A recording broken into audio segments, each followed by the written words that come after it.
Okay, good evening, everybody, and welcome. Welcome if you're a midlife woman, if you're a man who loves a midlife woman, whether that's a sister, a romantic partner, a cousin, whomever. I'm so glad you're here and ready to talk about hormones, midlife, menopause, and all the things that can come along with it. Let me pop this a little bit bigger. Here we go. Okay, so lovely to see you all this evening. My name is Kathy Fritz, and I'll just tell you really quickly a little about me. I am a board certified health coach. I specialize in helping midlife women manage their hormonal symptoms like weight gain, insomnia, hot flashes, low libido, dry skin, losing hair, gaining hair where you don't want it. I mean, the list goes on and on. So I help women deal with all of those issues and get relief from them and feel their best selves. All righty. Oh. So tonight, these are the goals of the kind of class portion of this, and we will have definitely time for some Q&A at the end. So you'll learn about the perimenopause and menopause phases. Yes, it's more than just one. You'll learn the 3 keys to lasting hormonal harmony, 4 foods every midlife woman should eat, 4 exercise must-dos for the midlife body, 4 lifestyle choices with a huge impact, and more, because in the Q&A, there's always really good questions, and those tend to lead us to some really good extra information. So the first question I like to address is the most common one. I get this all the time. How do I know? How do I know it's my hormones? Well, how do I know it's not something else? And so basically, if you have any of these symptoms, then you absolutely have a hormonal imbalance at play. And the good news is that there's lots of things you can do to address all of this. Oh, and Rhonda, I just got your little message. I'm going to keep myself off the chat while I'm presenting, but thank you. Welcome from Costa Rica. So cool. And I'm excited to hear what you learn. All right. So anything like this going on in your body, if you're, I can't see any videos right now. So if you're nodding your head, or if you have your video off and you're saying, yes, yes, this is me, or yes, this is someone I love, this is the right place to be to learn about it. So perimenopause, first, let's talk about it. It is a sequence of events, okay? It's not like one thing that happens all at once. And the early years are a critical window for health, even if you don't have symptoms. It happens alongside aging, but it's not caused by aging. It is temporary. And other conditions can be worsened by perimenopause. There tends to be like a reciprocal relationship. So if you have PCOS, it can get worse with perimenopause. It can also make your perimenopause symptoms worse. So it's like everybody is giving to each other. Isn't it lovely? This is a time that I like to call second puberty. And that's because it helps people understand that, like puberty is this gradual sequence of events leading to fertility in women, especially, perimenopause is this gradual sequence of events leading to no longer being fertile. So it leads to menopause. So the phases, I told you you'd learn about them. So there's actually 6 phases. I know, whoever told you this? It was not in your high school health class. So in very early perimenopause, a woman's menstrual cycles are still regular. She can have symptoms at this point. She is frequently told by her doctor, if she complains about those symptoms, that either it's nothing or it's just your age, there's nothing you can do, or it's just going to get worse. And all 3 of those things are lies. Okay. The second part of the phases is called the early menopause transition. And this is when the irregular periods start. And so for most women, what that looks like is the cycle gets shorter. So the cycle is normally, that 28-day average. Suddenly she's down to 26, and then maybe even 24. In certain situations, you can have a period multiple times a month. Again, a lot of doctors will say, sorry, there's nothing you can do. And I'm going to tell you, that's just not true. There are things you can do to try to elongate your cycle again. Some women experience very heavy periods in perimenopause, and this can crop up about this time in this phase.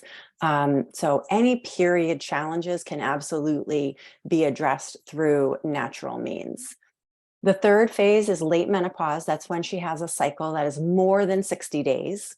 Late perimenopause is 12 months since you had a cycle, and the official day when it's been 12 months since your last bleed is menopause. It is one day, your menopause day. And if you didn't celebrate that yet, I encourage you to. And if you haven't hit menopause yet, I want you to think about how you'll celebrate it. Because yes, it is a change, but it is absolutely something to celebrate. And then the last phase is postmenopause. And this is the life phase that begins a year after your last period. And it's often referred to as menopause. So although menopause is technically only one day, we mostly will say, you'll hear it said like, oh, I'm in menopause. And that usually means it's been more than 12 months since the last cycle.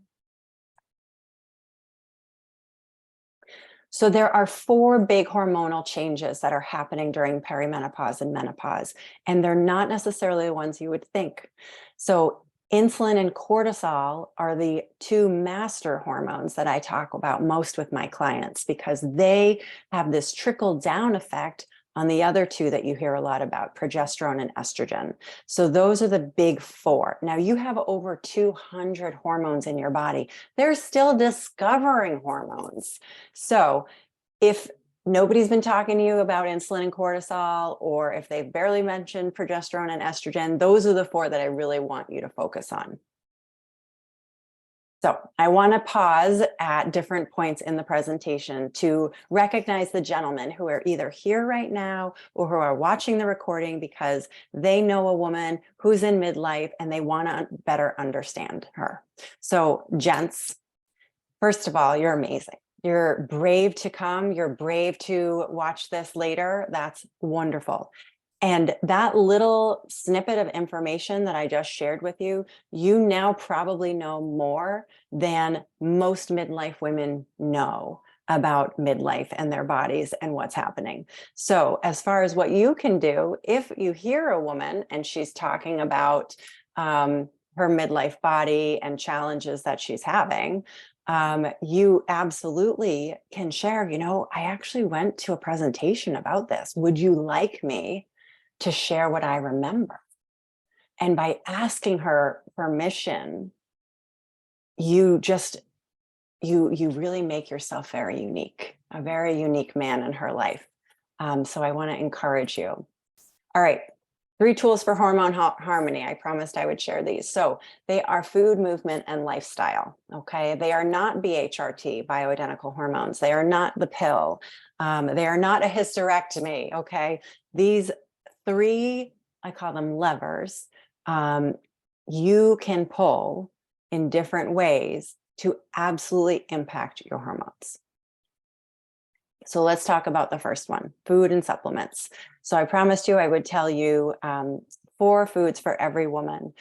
And so they're not going to surprise you. But what might surprise you a little bit is about why you would want to be eating them. Okay. So let's start with the first one, the greens. Okay. Our leafy greens are really good for our reproductive system, even when we're not trying to get pregnant. They have lots of vitamins and minerals that are supportive of normal progesterone and estrogen production and secretion in our bodies. So for leafy greens, it is ideal if you can get them at least at 1, ideally at 2 meals a day. And that can look a lot of different ways. You can have leafy greens that are steamed. You can have them raw. You can put them in a smoothie. There's lots of ways to get in your leafy greens. The second one is cruciferous vegetables. So these are things like your broccoli, your cauliflower, Brussels sprouts, Swiss chard. You can look up cruciferous vegetables and get a whole list. And I like to nerd out just for a second about these. Okay. In a woman's body, when her estrogen metabolizes, there's 3 possible pathways that the estrogen can metabolize on. One of those pathways is more desirable than the other 2. One of the ways that you can support your estrogen metabolizing with that particular pathway is by eating cruciferous vegetables. The goal is 3 cups per week. So I want you to think about that over the course of the week. I'll bet you can, and maybe even already do, eat at least 3 cups of cruciferous vegetables. So that's the goal. The third thing is high quality protein. And in my world, that is indeed animal protein. So for my vegetarians and my vegans who are here and listening, you do you. I'm not going to judge you. Nobody else should either, but I'm definitely not the coach for you, because in my research, my approach is an ancestral lens. Animal protein is the most bioavailable. It is the one that our bodies can utilize the easiest. And it is the one that helps the most with our hormone balance. So when I say high quality protein, it's ideal to have meats that are, if it's a pasture meat, then it's 100% grass fed. It has, free range. When we talk about our chickens, we want pasture raised if possible, to have pasture raised chicken and eggs. There are a lot of labels in the food industry, so you kind of have to sleuth through them to really get to the ones that are meaningful. But those are a couple that I tell my clients to look for. All right, I had to put a fun food up here. Number 4 is dark chocolate, 70% cacao or higher. Okay, and there's lots of good antioxidants. Usually those are not sweetened nearly as much. If you can find a chocolate bar that is either sweetened with coconut sugar or with maple syrup, something, not cane sugar. That's a good, again, another way to take a step in the right direction with your chocolate. But I'm a huge dark chocolate fan. And one of my favorite desserts that I actually made on Sunday for Easter is a little fudge bar that is date sweetened. So I use 100% cacao chocolate with it, and then I just use dates to sweeten it. Oh, so good. All right, gents, what can you do? Okay, so I can see it now. You're out to eat with, a woman you love, whether that's a romantic love or a brotherly love, whatever it is, and you see her plate and it doesn't look anything like what I just talked about. And she has hot flashes and she's struggling with weight gain. And you're like, oh my gosh, what do I do with this information? So again, it's always good to ask permission. And of course, depending on your relationship with the woman, it may or may not be appropriate for you to touch on that. But just the fact that you know and can show some caring. And if she says, something about, a symptom that is food related, you just say, hey, I went to this presentation and this lady shared some stuff about food. Would you like me to share what I remember? And if she says yes, then you should go ahead and do that, because it's coming from a good place and she'll totally recognize that. All right, quick pause for a sip. Okay, let's carry on. All right, movement, second of the hormonal harmony keys. So 4 ways to move for every midlife woman. So the first thing I work with clients on is their low impact daily movement. Aren't you surprised I didn't say cardio? Are you glad I didn't say cardio? So your low impact daily movement, getting in, more walks, whether it's, parking further away when you go to the grocery store, or every time you go down a set of stairs, go up and down one more time, just get a little more movement in, because we are so sedentary. I mentioned I come from an ancestral health background, and our genes are not so different from our ancestors from 10,000 years ago. Think about how much they moved and how much we don't. Our lifestyles are totally different from those ancestors, but our genes and our genes' expectations are not. So that low impact daily movement is absolutely step 1. The second thing is to lift heavy things. And I love this picture of this woman. You can tell that she is lifting something heavy. And yes, she is muscular, but she's not jacked. She's not doesn't look like a bodybuilder, right? Sometimes women worry oh, if I lift heavy, then I'm going to end up, having an upper body like a man's. I'm so sorry to tell you this, but your possible career as a weightlifter is not going to happen. That ship has sailed, my dear. Okay. So lifting heavy things, and if it doesn't have to be weights, our bodies can be heavy things for us if we haven't lifted recently. You can absolutely do body weight. And then when you need more, you can lift heavy boxes. If normally you have a staff that, moves the paper supplies, you say, oh, guys, I got this. Pick up that box safely of paper supplies and you move it. Okay. So you can build it into your day. Now, I always like to touch on HIIT sessions. That stands for high intensity interval training. I hear one of two things from women, either like, oh, I just don't like that, so I'm never going to do it. Or I love that, and I go to Orange Theory and we do it 4 times a week. I have bad news. Neither one is helping your midlife body. A HIIT session should only be done once every 7 to 10 days. It can be a cardio-based session or it can be a strength-based session. But just because you do cardio doesn't mean you should do HIIT strength 2 days later. Okay. And here's why. A HIIT session gives us a particular hormonal response, and that is desirable. That hormonal response burns fat. It stimulates our human growth hormone. So it has this trickle down effect that is in fact desirable. But what's just as important is the rest in between, because one of the hormones that gets triggered is cortisol. And that's our fight or flight response hormone. So what we kind of tell our body with a HIIT session is, oh my gosh, you're being chased by a lion, danger, danger, you got to save yourself. And when we're in that mode, all we're doing is the life saving things inside, and all the other hormones, all the other messengers, they get turned off. So things like a normal menstrual cycle, that signaling gets turned off when there's a HIIT session, because when we're being chased by a lion, having a normal menstrual cycle is not important. So we do want to have that cortisol spike to turn on those other hormonal cascades, but we also want to turn it off. We want to give ourselves the rest and the security of you're safe. There are no lions. You can go back to a normal cortisol response. The fourth one is doing some sort of stretching. Yoga or Pilates are great, but if you just want to stretch in front of the TV for 20 minutes, like that's great. Getting that movement in, making sure you're not stiff, making sure your joints are, well lubricated, that sort of thing. Okay, gents, your turn. So what can you do? Oh, mittens, hang on. There we go. So what can you do as men who love midlife women? So even if you're not super comfortable talking about this stuff, you can lead by example, right? You don't even have to, if you're not ready to have a conversation with a woman, you might say, oh, hey, Trudy, do you want to take a nice long walk with me tomorrow? Bonus points if you take a walk in the woods where you can do some forest bathing, of course. You can invite in that way.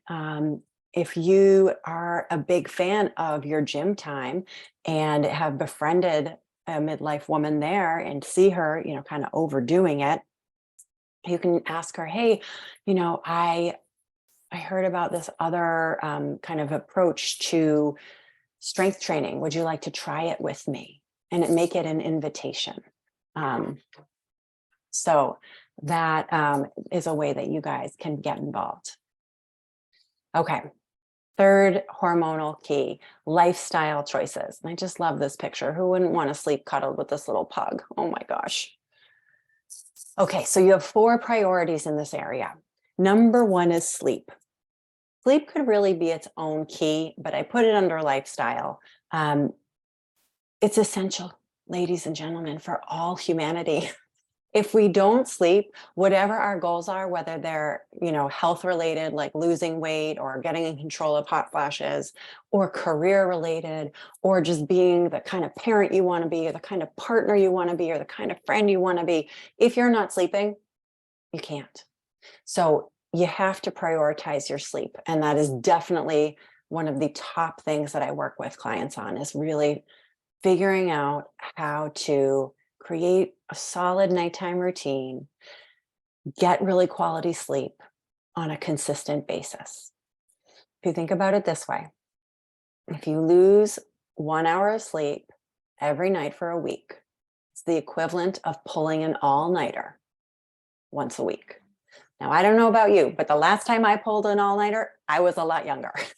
So we really want to honor the fact that our bodies are made for rest.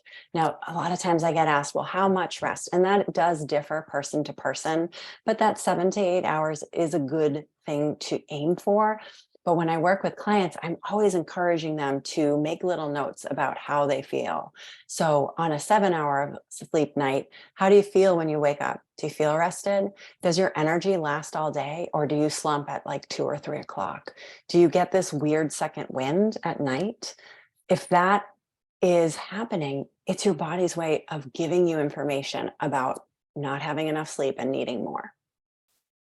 The second priority is stress reduction. No surprise there. So we mentioned cortisol earlier. That's your stress hormone. And so often women have dysregulated cortisol in midlife just from living.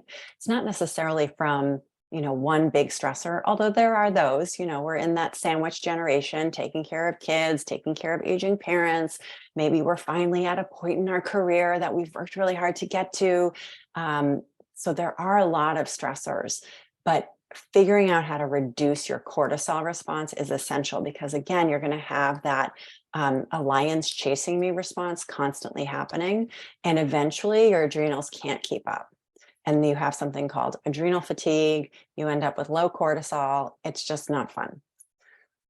Self-care, which is kind of related to stress reduction, is important. And I encourage all women and men to create a self-care routine that is unique to you. I always say, if you don't like to take a bath, don't take a bath. It's not going to be self-care to you. It's going to be torture.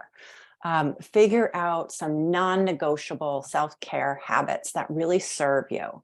I think just starting with 5 minutes a day, like you have 5 minutes, you can give yourself 5 minutes, set a timer if you have to, and just make it like the most nourishing, restorative 5 minutes that you can. And I'll bet 5 minutes becomes 10 pretty quickly. And the last priority is sun and fun. Now, yes, we do have to be careful with sun and, getting too much at the wrong time and getting sunburned, but we need sunlight. We are creatures of light. We cannot be in the dark. We cannot be indoors all the time. We need sunlight. So figuring out whether that's taking a walk at some point during the day, morning walks especially are awesome because you get that morning light, so good for your circadian rhythm. Or just getting outside to take a break in between meetings, like whatever it is, get some sun and have some fun. And I put this picture of me playing tennis on this slide because this is my sun and fun. It's also my self-care and stress reduction. So if you can find one activity that ticks a lot of these boxes, go for it. All right, gents, here we go again. So for you all, again, an invitation is so great. So if you have a woman in your life that you love, who's in midlife, who is just not getting out of doors enough, inviting her to say, hey, let's just take a 10-minute walk in between our calls today. Or if you know that sure, stress is out the window, if there's a way that you can alleviate that, something or just asking her, hey, is there anything that I can do to help you just balance the stress? It seems like it's a lot. When you guys come from a place of genuine caring, it is so touching to those of us in midlife who are dealing with symptoms and dealing with the challenges that come with this time of our lives. So a place of support, genuine curiosity, it's always going to serve you. Okay, so I've mentioned cortisol a whole bunch. It is, as I said, a master hormone. And so we need to do things, and this is for women and men, we need to do things to lower it. Now, if you're married or if you're in the dating market, having yourself photographed can be super stressful. The process tends to not be very enjoyable. And I think we're kind of neutral at best about the pictures we end up ordering. And during the photo shoot, guess what happens? Your cortisol increases because it's stressful. So I want to ask you to imagine what it would be like to have not just one, but a bunch of photos of yourself that you feel good about. And you actually feel excited to share these either like on your Facebook profile or on a dating profile picture page, because your true personality is shining through and yourself is shining through, and you just feel so good. And instead of dreading uploading a photo, you actually look forward to it. I mean, that would be such a huge shift. Your cortisol would be lower for one. So your hormone coach would be really happy about that. And you'd naturally feel more confident about your profile picture or your photos on display around your home. I mean, just for a second, think about that. I feel so good. So what if I told you that there's a photographer who is able to bring out the real and amazing you, capturing your true self so you and others can see her? John Fisher is that photographer. So he's amazing because he creates this bubble where he only speaks the truth of what he sees. And this experience is totally transformational for his clients. He'll capture your authentic self, which is always attractive. And in the images, you'll see proof of how amazing you are. John cares more about the value that you experience during the session than anything else. So even if you don't end up sharing the photos, but you see your true beauty, John feels like his job here is done. So I call it a therapeutic journey photo shoot. It's about so much more than just having a good picture of yourself. John will show you as you really are, and you're going to like what he sees. But don't take my word for it. Whoop, autoplay. Don't take my word for it. His client, Anita, wanted to tell you about her experience.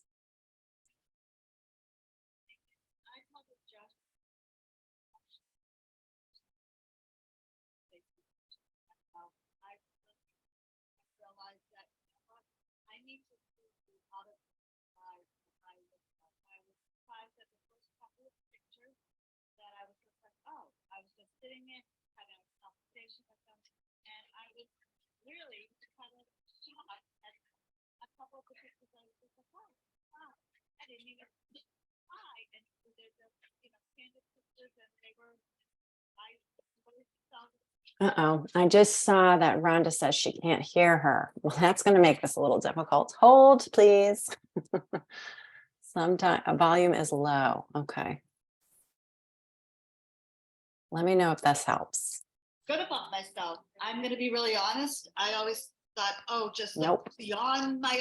Okay, this is the joys of technology. Bear with me, bear with me. Outside and just. Oh, it is better. Oh, okay, sorry. Let's restart then. Okay, here we go. Thank you, ladies. I'm not a person that loves to have their photos taken. I probably judge myself more harshly than most other people do when they see pictures of myself. I finally have realized that, you know what? I need to see through other people's eyes what I look like. I was surprised at the first couple of pictures that I was just like, oh, I was just sitting there having a conversation with them. And I was really kind of shocked at a couple of the pictures. I was just like, oh, wow, I didn't even try. And were they just, candid pictures, and I really felt good about myself. I'm going to be really honest. I always thought, oh, just look beyond my outside and you'll see the goodness inside. But looking at John's pictures, I decided, you know what? You can judge me by some of my pictures, because you know what?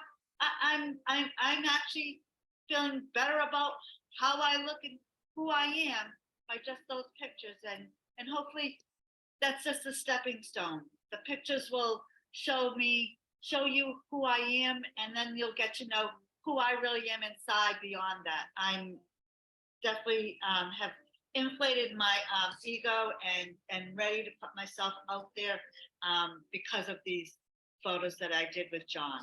Honestly, just jump in and just do it, because I've thought about dabbling my feet in there several times, and I've backed out and whatever. And I finally just decided to just jump on in and go and do it. And it was probably the best thing that I've ever done in many years for myself. Okay. What a beautiful story. So I asked John if he would show us some of the pictures that he took of Anita, and I think they're just stunning. What I love about John's work and what resonates so much with my own work is that he takes women and men, because he photographs men too, who are feeling insecure about themselves and gives them a whole new view of themselves. And that's what I do in the health world, is give women a really different view of their bodies. So our work is just so companionable. So that's the connection between me and John. So I am going to pull up the chat and put a link in.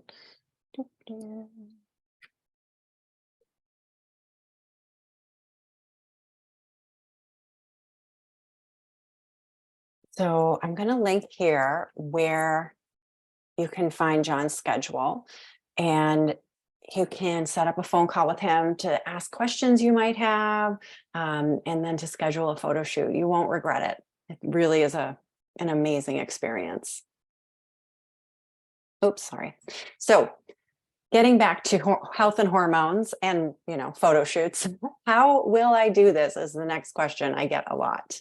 And the answer is you have to take baby steps. So it's a gradual approach. I tell women, start off by identifying your hormonal symptoms and make a list. And then pick one that you want to start addressing. Usually it's the most disruptive to your life.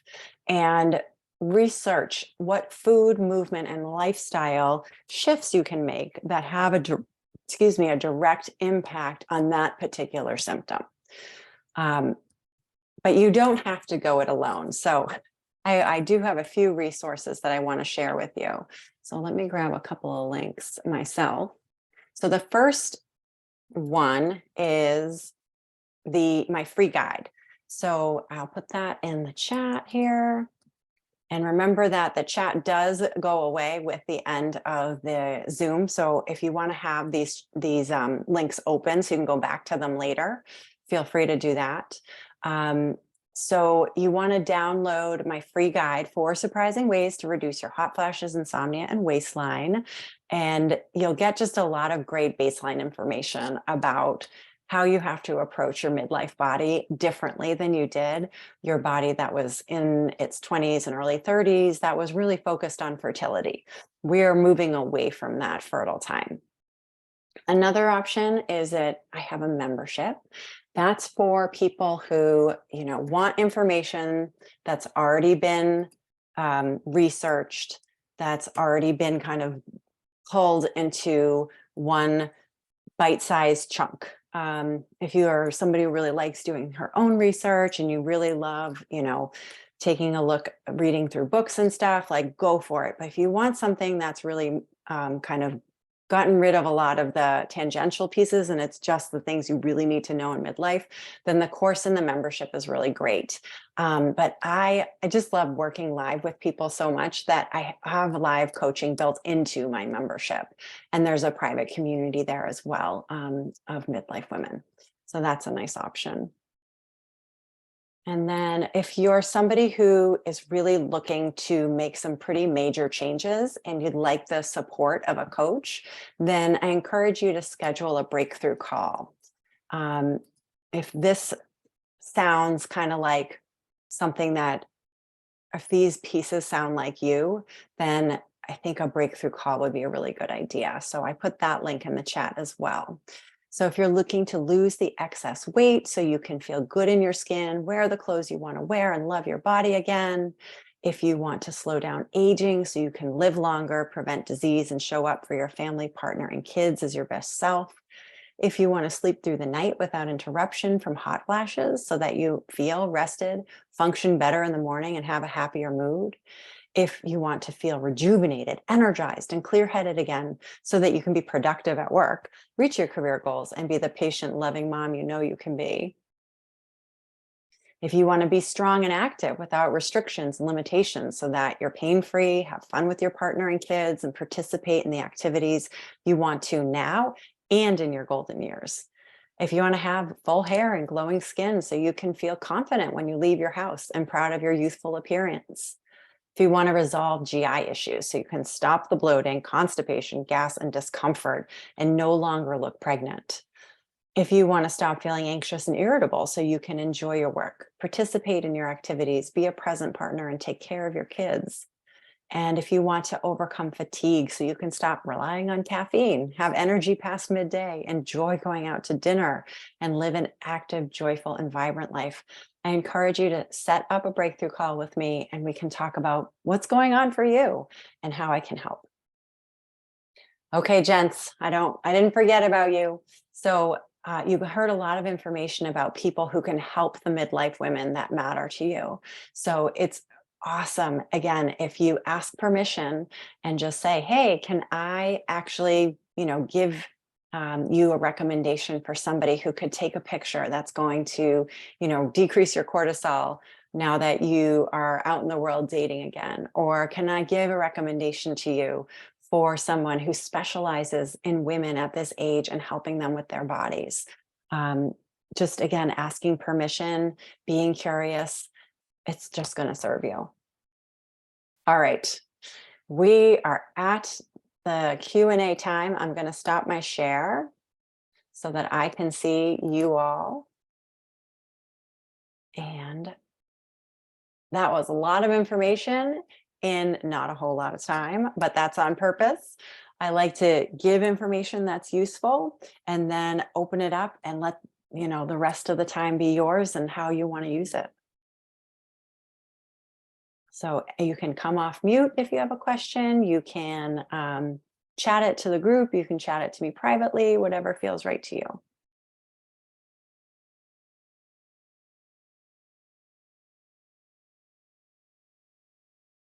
Hi, good evening. Thanks so much Hello. for having this. Oh, My Malika, question, welcome. thanks. I just want to know, what was your background like? Oh, my backstory. Yeah. I was a teacher. I was a high school English teacher, believe it or not. And I never thought I would leave, but I had my kids and I didn't want to work in a school away from them all day, every day. And so Understandable. I got certified as a health coach, then I got master certified, then I got board certified. And in that process realized, I got to get out there. I got to be teaching classes like this to get the word out there so that women understand that they are, one, not alone, and two, although symptoms that I've just described, although those are incredibly common, they're actually not normal. And they're not what just happens in midlife. Right? We don't have to suffer. And unfortunately, the way medical doctors are trained, and if anyone here's a medical doctor, mad respect for everything you do, like you're amazing. But a lot of medical doctor training is, okay, here's a symptom. So here's the medication for that symptom, right? My ancestral training goes into root causes and really trying to figure out, okay, what's the hormonal imbalance happening in this woman? And then how are we going to bring that into balance? Right. So I appreciate the personal question. I'm always happy to talk about my journey.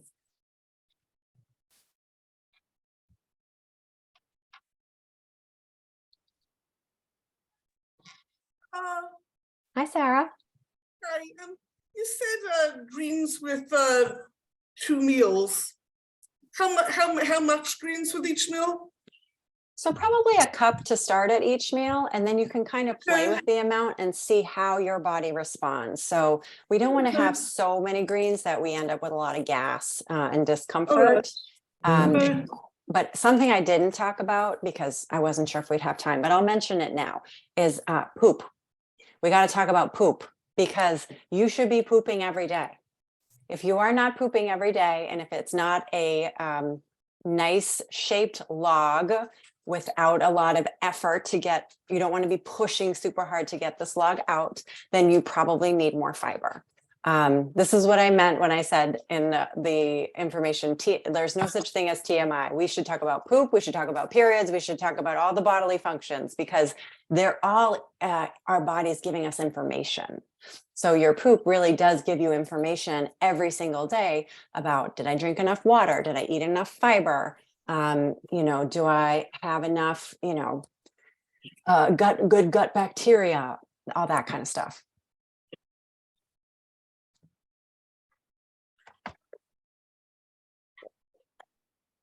So a package of spinach, a box of spinach, is that a little too much to start with one meal? So I'm imagining a box of spinach is close to 2 cups. This is just my spatial understanding of it. So I might split that over the course of the day and see how your Sure. body reacts to it, and then Okay, kind of go from there. okay.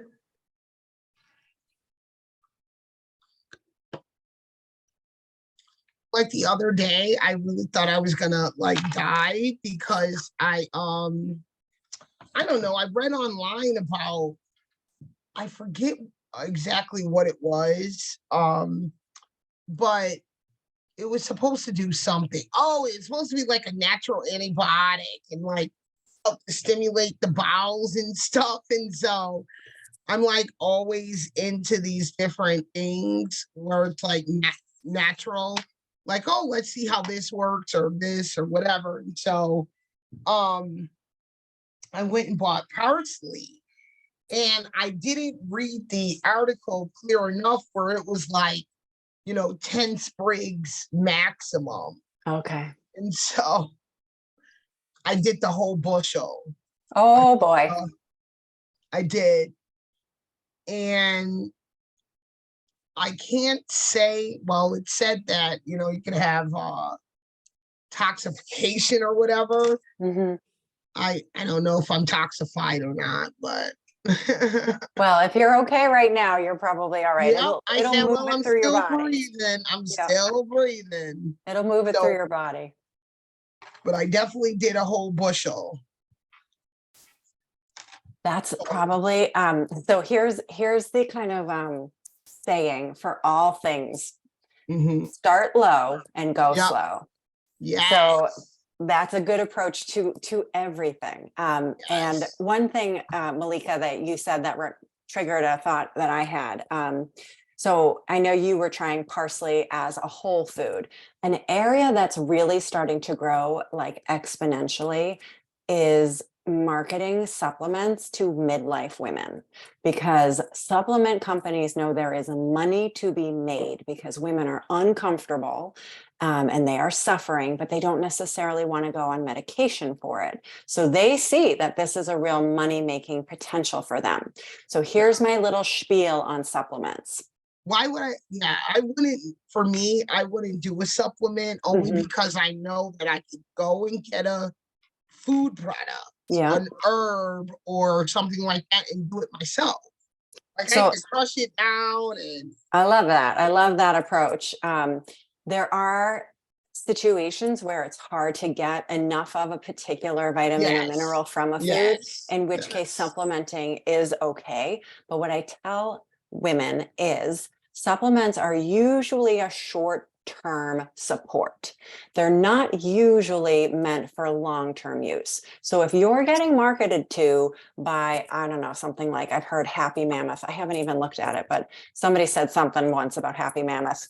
I was like, well, one, I don't like that name, but two, they were, suggesting that their supplement was to be taken every single day, long term.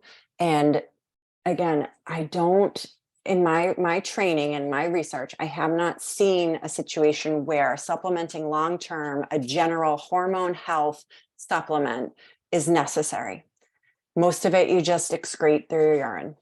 Yeah. So if you're taking a supplement, I encourage you to think about, okay, do I feel a real difference with this? You should feel a difference within 30 days of starting a supplement, probably sooner, but I say, within 30 days. And kind of like Malika was just saying, is there a food source I could use instead? And if you're taking something like that's a general like hormone health or midlife metabolism or whatever kind of supplement, I would look closely at the ingredients and ask yourself like, okay, what exactly is in this that is actually,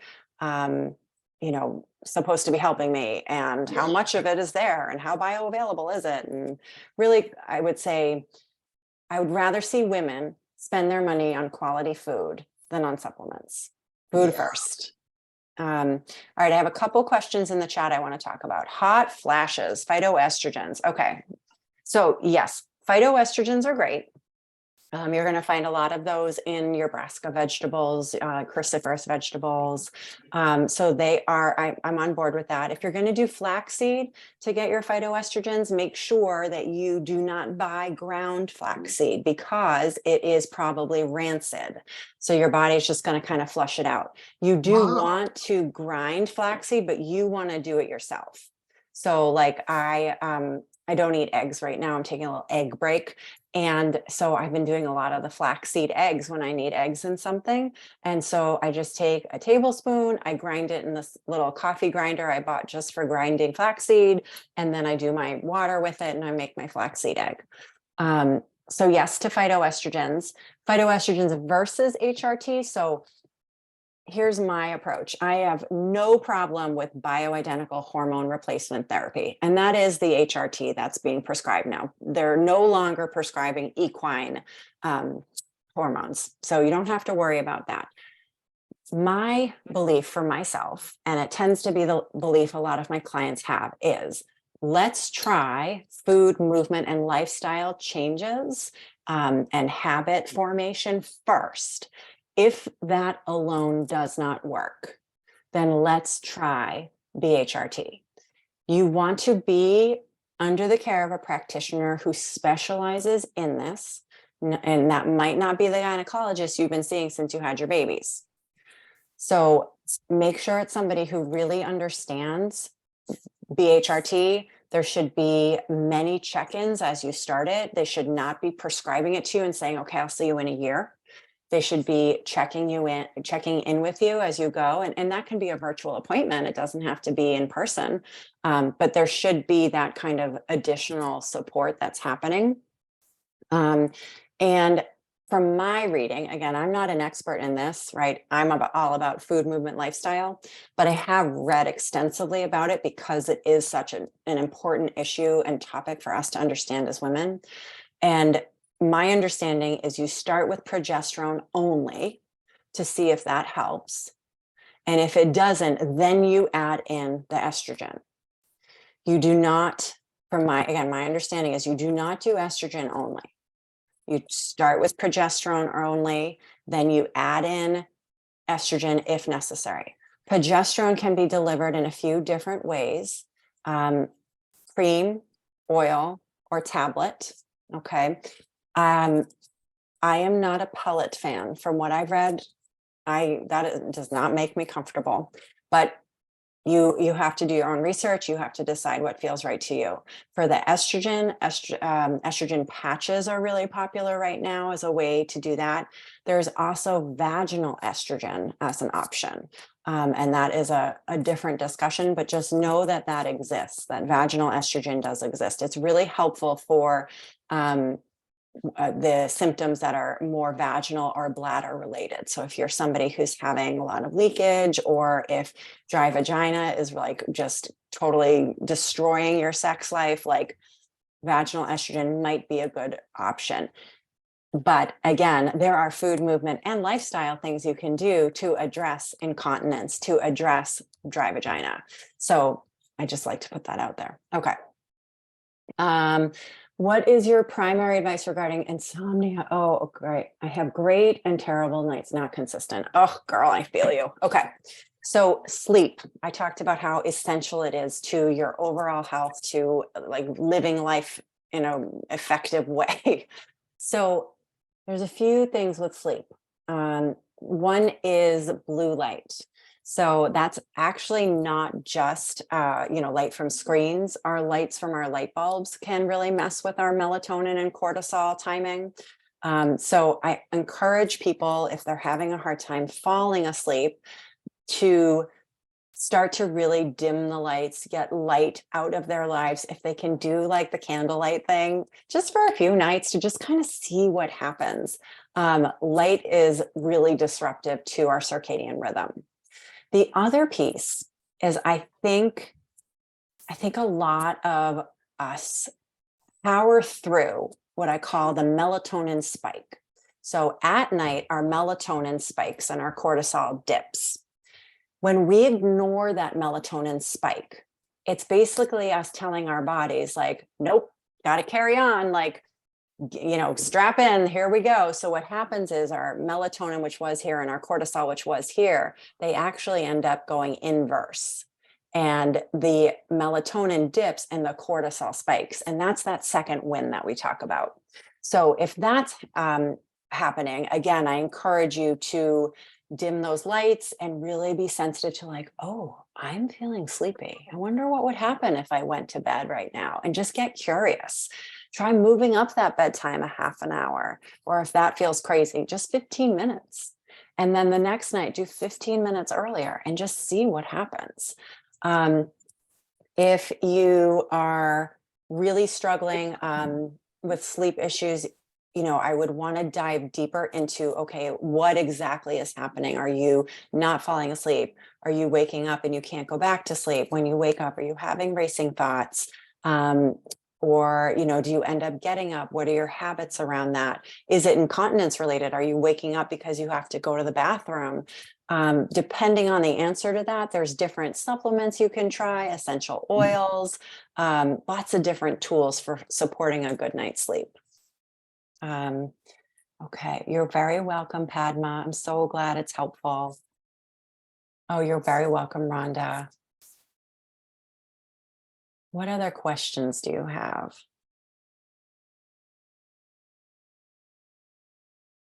I do have a couple more slides.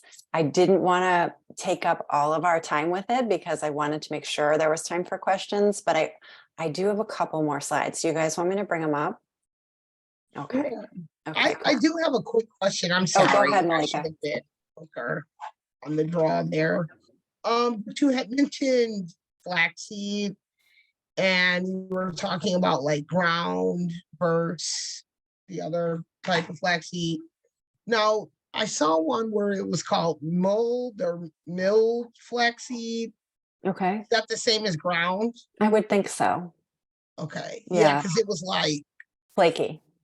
yeah, it was Yeah. flaky. Okay. Then yeah, I think it was probably just ground. And they don't care. They sell it because that gets them a profit, but they don't care that it's rancid, that it's not going to have the properties that we need it to have for those phytoestrogens. All right, let me Okay. One more. oh yeah. Can I, the high quality protein. Yes. I eat chicken. That's the only really animal product I eat. I eat beans more, beans and tofu more. Is there kind of a minimum? Is there a minimum amount of chicken? Is it necessary to eat that every single day, do you think? So here's a little bit more about protein, Sarah, and then you let me know what you think. So protein is the satiety food. Your body is going to continue to send you I'm hungry signals until you have eaten enough protein to satisfy your body's needs. So what I tell clients is, yes, there is an amount of protein. You should try to get at every meal, but that varies woman to woman. One of the levers that you can try kind of playing with in the food area is how much protein, what kind of protein, when. So if you're really enjoying beans as a protein source, do you think that they last you longer if you eat them at lunch or at dinner? You can play with that a bit. And if another piece is, even if you're not having a bleed, your amount of protein week to week should shift a little bit. So when we have a bleed, it's a little easier. We can shift our protein based on the week that we are in our cycle. That's called protein cycling. When we don't have a bleed, we have to kind of play with it a little bit, but we are still, when we stop having a monthly bleed, we are still having a hormonal cycle every month. It's just that it's not causing ovulation, a buildup of a uterine lining, and then a release of that lining. So I didn't directly answer your question, but that's because you are a unique person that I don't know very well. And so your protein needs would be really hard for me to guess, but you know yourself really, really well. And if you chose to kind of follow your satiety cues for a week and wrote down what you ate, when you were next hungry, what you ate then, when you were next hungry, I bet you would see a pattern and would be able to know for yourself, okay, if I eat chicken, this much chicken at lunch regularly, then it gets me to dinner feeling really good. But if I don't eat chicken at lunch and I just have beans, I'm hungry by like 4 o'clock and then I'm snacking. And that's not in our best midlife body interest to be having a lot of snacks. Okay, thanks. Okay. I wish I could give you a simple answer, but I would be, I wouldn't. Oh, go So ahead. snacks aren't good, huh? So again, if we talk about midlife body science in general, what we want to do is be better fat burners. We are really good glucose burners because of the way that we eat, the standard American diet, the way society kind of says like, oh yeah, packaged foods, those are fine. So we become really good glucose burners. The problem with that is that as we age, our brains really need ketones to burn, and ketones come from fat. So we need to be able to burn fat to burn ketones. So this comes back to meals, because if we eat breakfast and then a snack, and then we eat lunch and then a snack, and then we eat dinner and then a snack, we're just burning the food. We're just burning the glucose that's coming from the food. We're never tapping into our fat stores and burning that fat. But if we make sure that at night we have between 12 and 16 hours between dinner and breakfast, and then we have a breakfast, lunch, and dinner that has enough time in between it, then we tap into our fat stores for energy in a really important way. All right. I tried really hard to keep that like not too sciencey. How did I do? It's good. Thank Yeah, you. I understood it. Yeah. Good, good, awesome. That's the teacher in me that's like, okay, I want to make this clear. Are you teamed up with the nutritionist? No, I work by myself. Okay. Yeah. Now, I did have one. You were talking about the diet. It was interesting because like 2 years ago, I believe it was, I decided to do like just juicing all day, every day. And so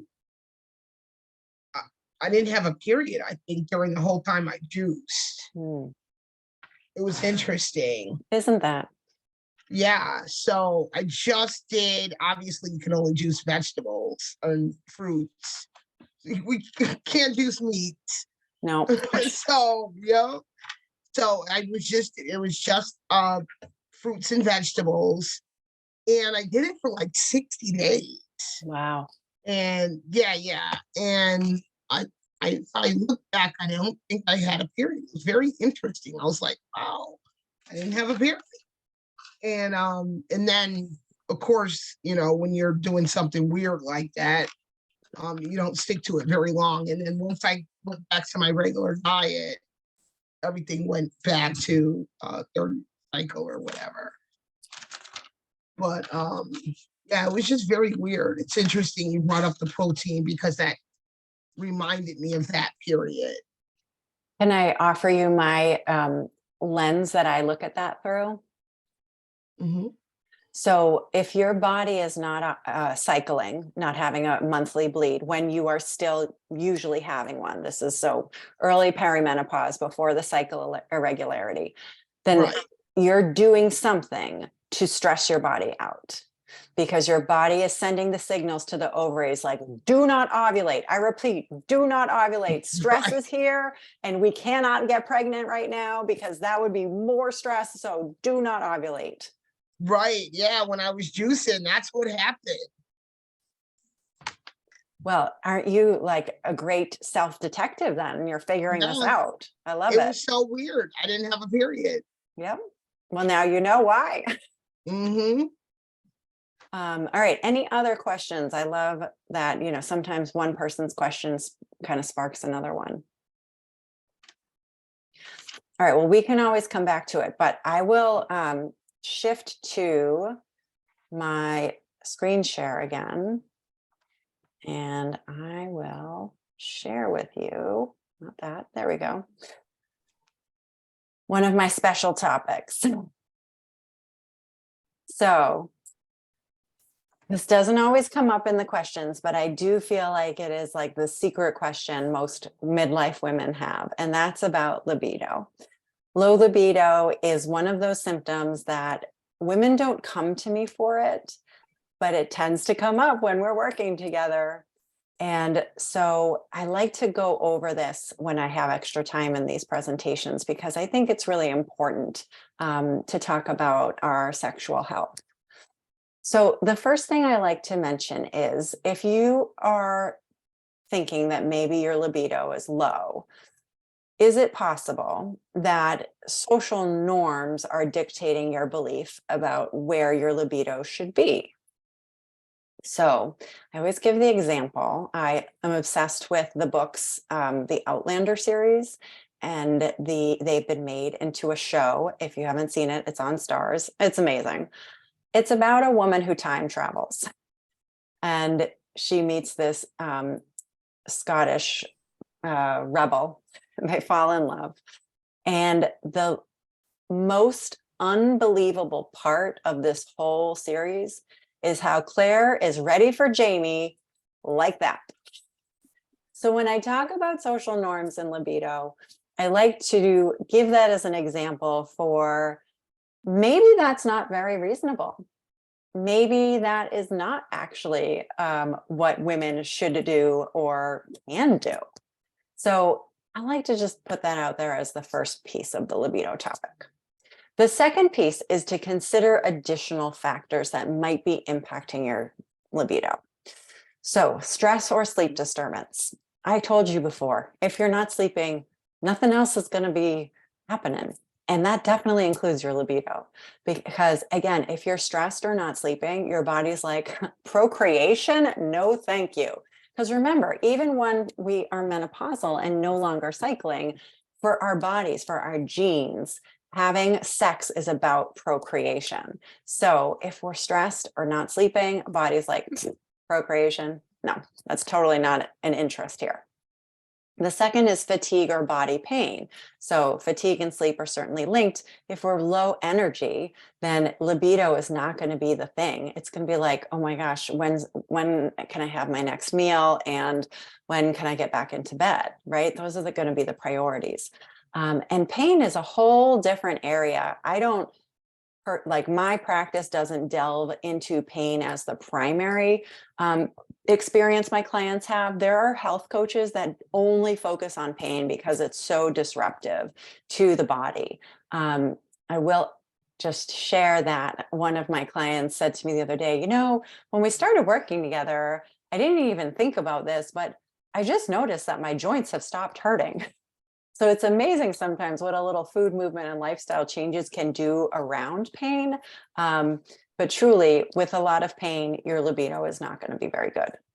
I am not a specialist in thyroid disease. I can touch on some thyroid irregularities in my work, but if there's true thyroid disease, there can definitely be a libido link. Certain medications lower your libido. So if you are taking any prescription or over-the-counter medications, I would just look into, is it possible that this is responsible? And then if your partner has medical issues, that can really impact your libido, or if there are relationship problems, if there is, a disconnect in the relationship, then the libido is not going to be there.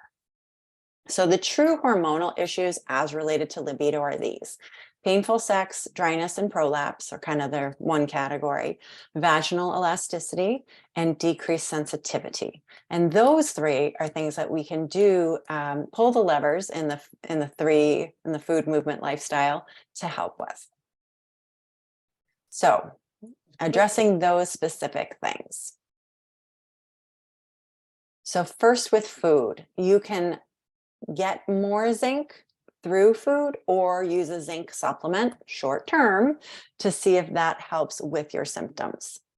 Another option, and I put this under food, even though you could either ingest a vaginal probiotic specific to the vaginal microbiome.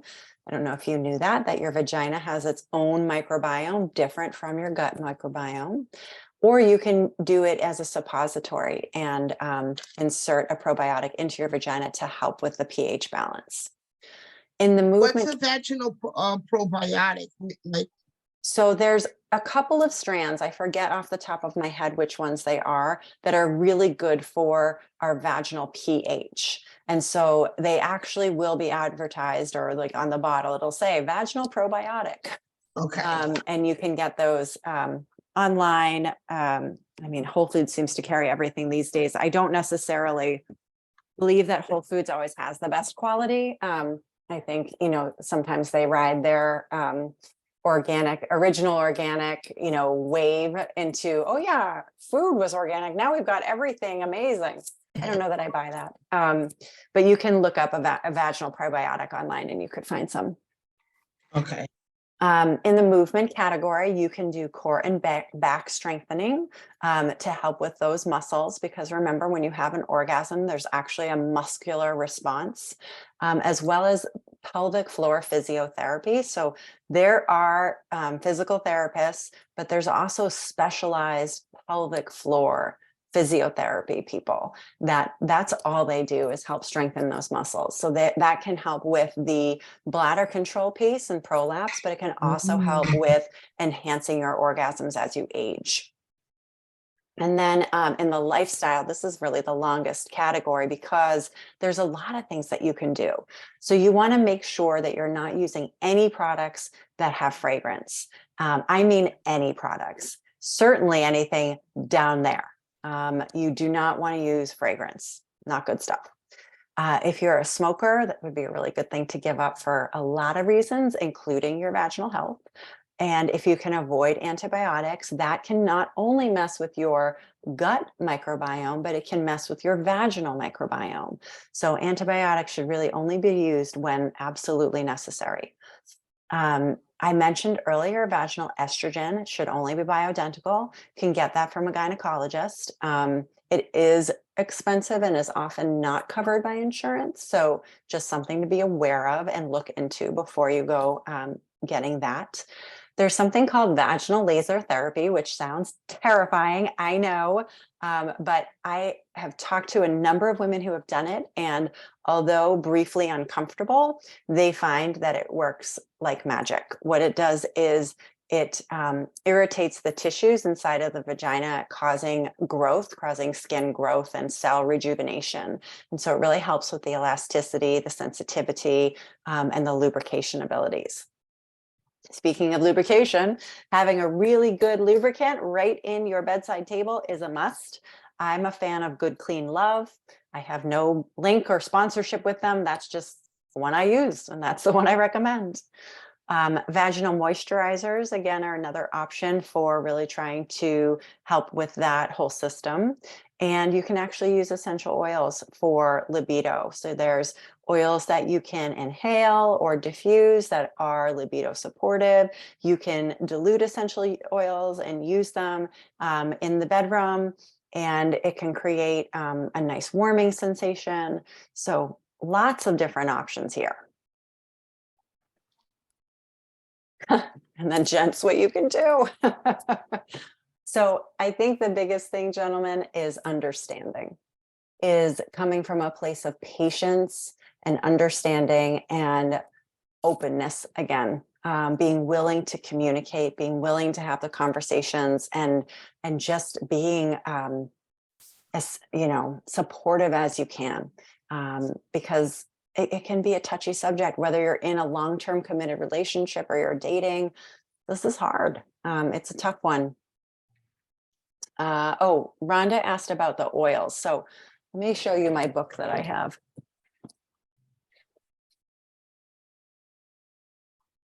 Wrong one.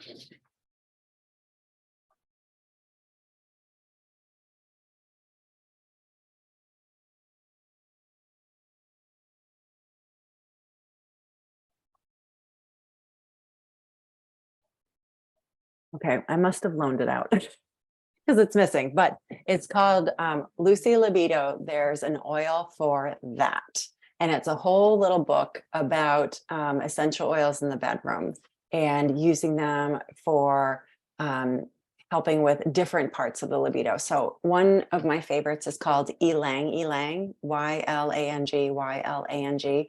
That's a great one to diffuse, to wear as a perfume, or again, diluted right on your vulva, like anywhere in there. Is going to give you an increased sensation. It's going to create a nice warming feeling. That's my kind of favorite go-to one. I have another book. This isn't the one I was looking for, but it's called Taming the Dragon Within. I don't know if you guys can see that. And it's all about using essential oils to help balance hormones. So that's actually an area of real interest for me. So I've done a lot of reading and have a little master class on that for my clients as well. All righty. So questions on that? Get out of here and stop my share. I did have one question. Yes, ma'am.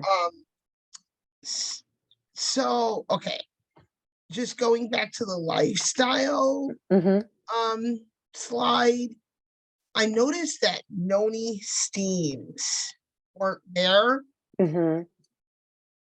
I don't know enough about those to be comfortable putting them on my list. So this is, if for those who don't know, it's where you put herbs into a bowl and put hot water into it and then squat over it. And I've heard them called yoni. Am I saying it wrong? Yoni? No, you're right. Okay. Yeah. Yoni steaming. And I'm some old people, and I forget what it's called, brain fog. yeah, we know that one. So for yoni steaming, I just haven't seen enough research on it to really feel comfortable recommending it. But I know that there are a lot of women who do it regularly and find it really helpful. So I think it's one of those that you have to kind of look into yourself and decide if you're comfortable with. Yeah, makes sense. I love that you asked, though. That's awesome. Well, because I was researching, and then I actually didn't like it that much. Okay. So you got your answer. And that's the thing, ladies, is you will absolutely get the answer from yourself. Even when I'm working directly with a client and we're meeting every single week, it's not really me telling her what to do. It's really us kind of looking at the information she gathered from the past week about herself, and then she gets to decide how she wants to use that information. So it's nice to do that under the guidance of a coach, but if you don't have the time or aren't interested in that, like, you can do that yourselves. You absolutely know your bodies, you know yourself well enough that you can figure out what works for you and what doesn't. So here's another question. Would you be able to put the original slide up where you talked about what the symptoms are for perimenopause? Oh, that list? Yeah, because here's where I struggle.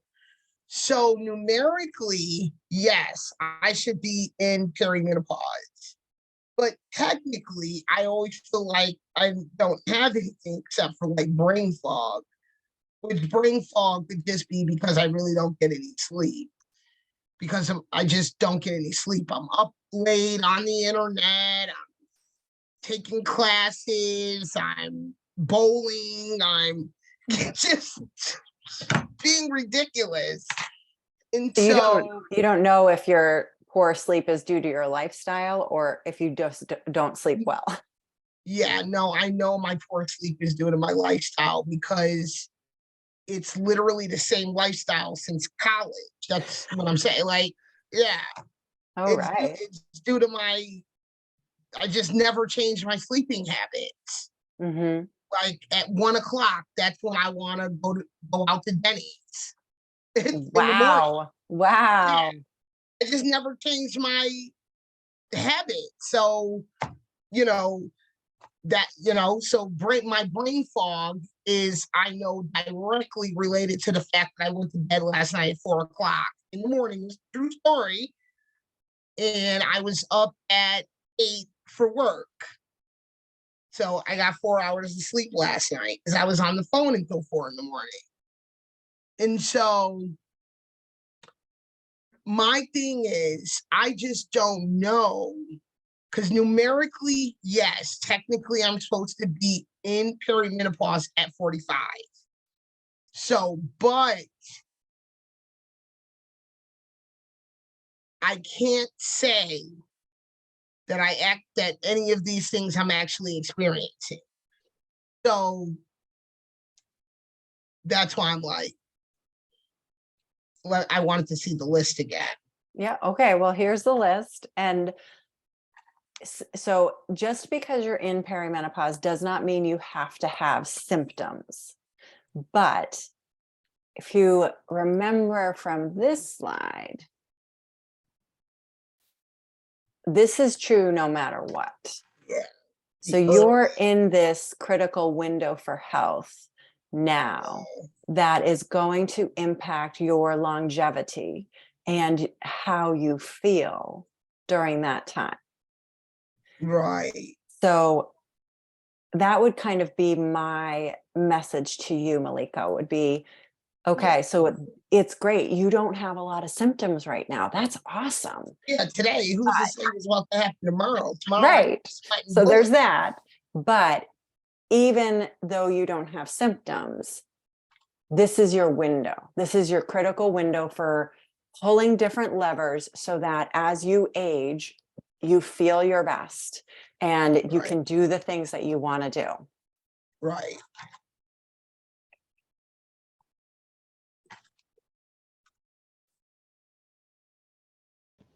Anybody else have any questions that have come up as we've chatted? Yes, Kathy. Hi, Nicole. Can you hear me? Hi, how are you? Good, Well, how are first I you? want to say, good, thank you, good. First, I want to say thank you so much for this information. Oh, you're so welcome. I'm 52, Okay. and I'm definitely, starting to experience the early stages. As far as, irregular periods, like coming like maybe every 43 days now. Oh, okay. You're You know, spreading them out. Yes. And so this is all new to me. And I've always kept track of my cycles, just to be abreast of that. Okay. Excellent. So the Yes. other thing that I try to, okay. And the second thing I wanted to say was, thank you so much for speaking to the gentleman, because I think that's a huge plus, even for the men on the call, to have a certain edge if they're in the dating world or if this is for their romantic person or whoever, their special person. It's so nice to have a guy understand what you're going through, and it sounds so trivial, but it's really huge because we as women don't understand all of the things we're going to be going through. With talks like this, we appreciate you sharing this information so we as women can be aware. But now, if a man is aware, it just makes it so much better. So, thank you Oh, for speaking to the gentleman. And oh. yes, I and so, just want and to say then I the did other, not pay Nicole to come on and say this. I know, no, she did not, everybody. So, here's the other piece is that you said something about exercise, cardio, and so forth. So I'm an avid walker. I usually walk about 4 to 5 times a week, and for about 55 minutes. Now I did walk for about an hour and 20 minutes, 4 to 5 times a week, but then I had to cut back on that because now I'm feeling hip pain. And so if I'm feeling pain, I need to listen to my body and say, you know what, do less, Nicole, Mm. And so I've done that and I feel like it's helped. with the pain. But I was interested in maybe joining a gym to do some weightlifting. Not heavy, but just enough to create some more definition in my body. And so I want to know from you, you said something about the weightlifting. So did you say it was beneficial or not so beneficial? I can't remember what that slide said. So the quick answer is it's very beneficial and you should do it. Would you like the longer answer? Yes, please. Okay, we're ready. We're going to nerd out a little bit. Is that okay? That's fine. Okay, so muscle, ladies, it is your metabolic organ. Okay, what I mean by that is it's one of those levers that you can pull to have an impact on how you feel, how you burn things, fat and glucose. And so what I want to share about muscle is it is a glucose sponge. Okay. If Okay. glucose does not get put into the muscles, it goes to the mid waist area. Okay. Okay. So when we store glucose in our muscles, it doesn't get stored in our midsection. Okay. But we got to wring out the sponge, right? In order to store more glucose in the sponge. So that's what weightlifting does. It wrings out the sponge by burning that glucose for energy and allows the glucose that's hanging out in our bloodstream saying, hey, should I go to muscle or should I go to fat? Yeah. Go to muscle. So whether or not weight loss is a goal, Nicole, you want to be using those muscles so that you are pushing your body in that metabolic way. Our metabolism, metabolic pathways, we want to make sure that those are being utilized. Okay, thank you so much. I totally understood that. Good. Oh, yay. So thank you. No, I really enjoyed the chat tonight. You've been so helpful for me. So I I'm so glad. I'm so glad. Anybody else want to get their question or want to share a little bit before we sign off? We've got 7 more minutes technically. I mean, I'll stay, but I want to honor everybody's time. And a few of you have been very quiet.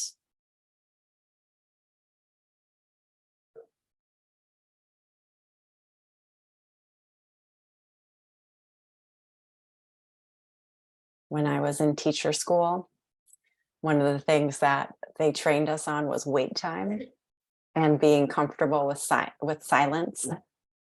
And I swear it's worse on Zoom. I could stand up at the front of the classroom for a solid 2 minutes in silence, just waiting. It's harder to do on Zoom. Well, if you truly feel like you had your questions answered and feel like you got the information you came for here tonight, I'll give you back your now 6 minutes of your evening. But I do hope that if you would like additional support, you'll download my freebie, check out my membership, or schedule a breakthrough call. It would be such an honor to journey with any of you to the midlife health and hormone balance that is not only possible, but definitely achievable for every midlife woman. I actually have a quick question, logistics. I did put my email in for the free thing and it didn't come yet. Is that going to come later or should it have come already? Is there a problem? Well, in a perfect world, Rhonda, it should have already come. Okay. So, and the same thing with the free call. I put the date and time in, but I didn't get anything back. And so I just wanted to check on that. Okay. I did already get one request for that. So I know that is actually working. Okay. So here, I'm going to put my email in the chat and anybody can use my email. If you have other questions or if you just want to be in touch. So Rhonda, do me a favor, send me a quick email and let me know that, either something still hasn't come through or I can try sending you the links again and just see if, technology was being annoying. It always is. Yeah. All right. Thank you. Ladies and gentlemen, you were amazing.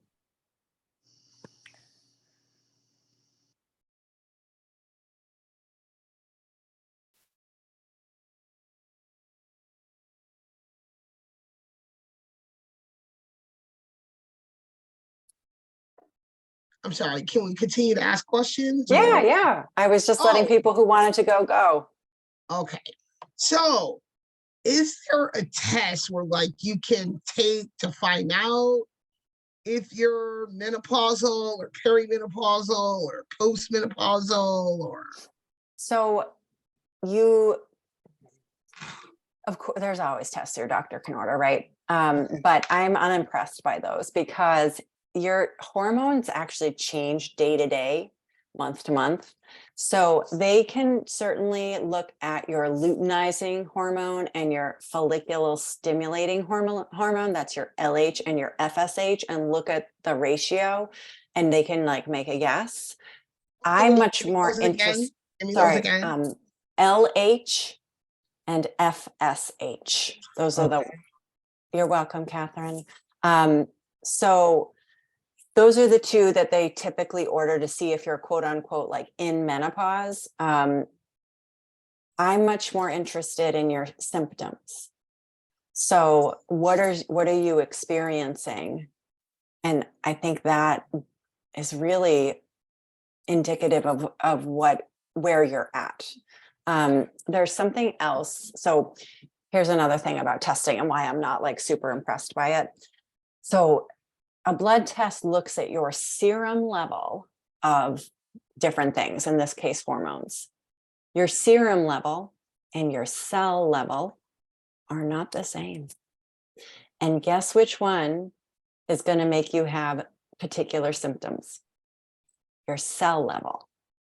So the doctor is checking your serum level, but that's not actually showing what's going on inside the cells. So that's why I don't get really caught up in blood work.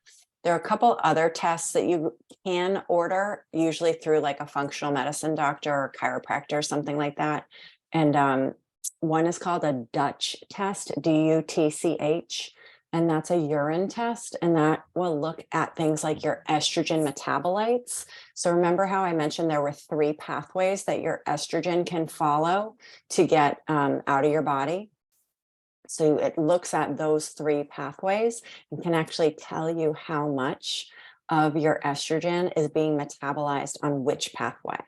So that's kind of fascinating. Like the super science geek in me is like, ooh, information that's useful. They can also look at your cortisol that way. They do a saliva test. And so you like literally spit into a little tube at 4 different times of day. So for you, as you were telling me a little bit about your lifestyle, it's clear that your body has this cortisol kick at 1 a.m. It shouldn't. That's not when we want a cortisol kick. So we want our cortisol to increase. I'm not sure if that's habit. The only thing I challenge back at is habits. Habits are your lifestyle. You know, if you do something every single day or 6 times a week, that's your habit. That's who you are. You've developed that behavior. So could I suggest that we're both right then? So your habit and your cortisol are kind of working together. And yeah, so no, my cortisol's high. I know that already. So your habit of, going out at 1 to Denny's or whatever it is getting reinforced by, and also reinforcing having your cortisol kick around 1 a.m. For sure. I love it. Any other questions that have come up as we've been chatting?